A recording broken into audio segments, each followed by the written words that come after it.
Hi everyone, my name's Gabi and I work at a car dealership. Now something I've seen time after time is a customer will come in to trade in their vehicle thinking they removed everything from their vehicle. They got the sunglasses, they got their garage door opener, all that stuff.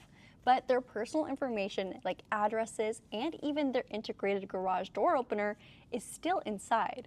So in today's video, I'm going to share with you the steps to make sure your car is completely clear and your privacy is protected when you go to sell your vehicle. Let's do it. Now the first thing we're going to remove is our device connections. So we'll head on over to the infotainment screen on your vehicle. And today we have a 2025 Kia Seltos. So this is our 10.25 inch display. If you have something with a larger screen or smaller screen, it might look a bit different, but the steps are generally the same. You'll find your setup menu and then device connections. From here, you'll go to device connections one more time and then delete devices. Now at a dealership, we have seen cars traded in with so many devices on them. Some of them would have had to have been the first owner.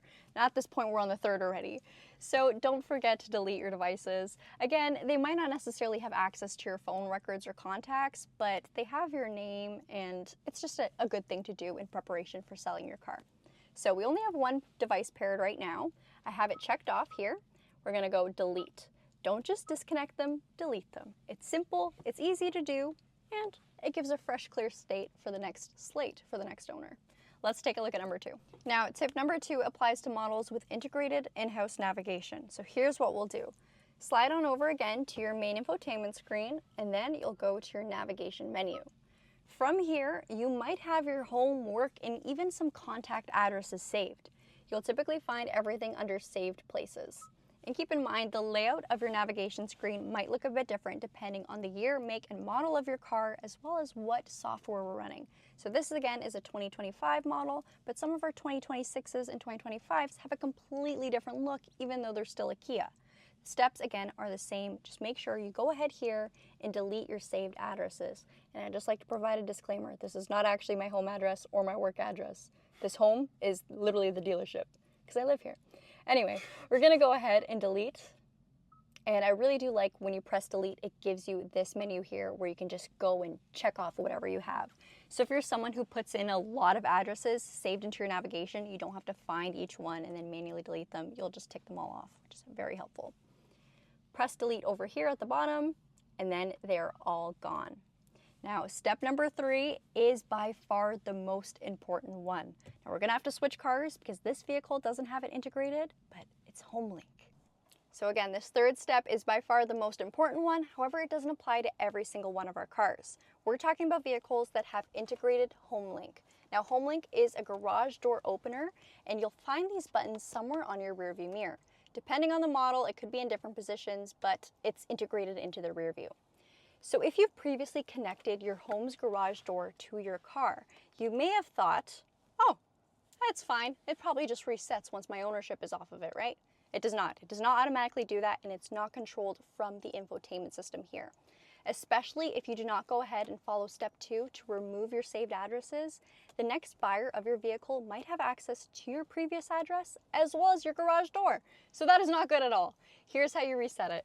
So you'll head on over to your buttons here, press the first one, and then also press the third one. You're gonna press and hold and hold and hold until that center light starts flashing. And when I say hold, we're gonna hold it for a while. We'll do this in real time, no editing. There we go. So that is how we know that our home address or home garage door has been successfully unpaired from the vehicle's HomeLink system.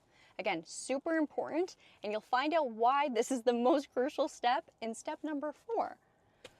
Now, step number 4 is amazing if you're someone like me who has to be sure of everything. I do not leave my house without cranking on that door to make sure it's locked.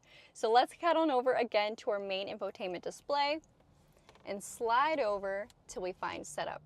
And just like I mentioned with all our other steps, the layout may look different on your specific car. Once we're in setup, we'll then go to general. And then from general, if you scroll down on the bottom, there's a reset button. Now from reset, you can do delete your driver profile because on our newer vehicles, they have 3 driver profiles, driver 1, driver 2, and guest. So it only deletes the info saved in that select profile, or we can reset and delete all. So we're gonna do reset all, press that, reset system settings to factory defaults, it's asking, caution, all stored data and settings on every account will be deleted. That is what we want, so we're pressing yes. And it may seem counterintuitive to do this step last, but in my opinion, it's better to be safe than to be sorry. It's also really important to understand where your information is really stored in your car. So number one, it's again your Bluetooth devices, your navigation system if equipped, and then of course your HomeLink system. Worst case scenario, you can just do the factory reset and hope for the best, but on systems that are not necessarily integrated into the infotainment, like HomeLink we have over here, it's good to do them separately just to be sure. Now thank you guys so much for watching. Subscribe to the Kia Hyundai channel for more things automotive and Kia and Hyundai specific. We hope to see you in more future videos. Bye-bye.